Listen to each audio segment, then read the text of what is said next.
Ang lupit talaga mag-isip ng business ni Ma'am Rosmar. Bakit? Pwede naman siya kumuha ng pwesto sa mga commercial establishments at magtayo ng overload pares tulad ng kay Diwata. Instead, sa mga commercial establishments siya nag-upa, ginamit niya yung resort niya at ginawa itong pwesto. Ibig sabihin, sinamahan niya ng real estate yung kanyang overload pares. Kasi tayo mga Pinoy, saktong-sakto, tag-init, mahilig mag-swimming, mahilig sa swimming pool, mahilig sa mga entertainment, lalo na sa basketball at sa mga beer pong, okay? Kaya naman, lalong pumapatok yung business ni Rosmar kasi nga, hinaluan siya ng real estate. Imbis na paupahan niya to daily or per night, ginawa niya itong pwesto ng kanyang overload pares. At ito pang pwedeng gawin ni Ma'am Rosmar.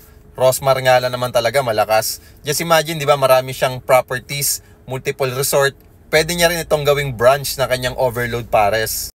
In short, mas magiging trending ito, mas lalong papatok, mas lalong lalakas. Napaisip nga ako kapag nag-trending lalo to sa mga susunod na araw or susunod na buwan.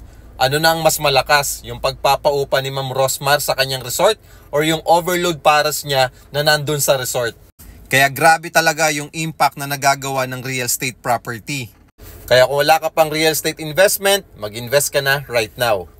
Follow me and message me. Maraming salamat. At huwag niyo pong kalimutan mag-heart.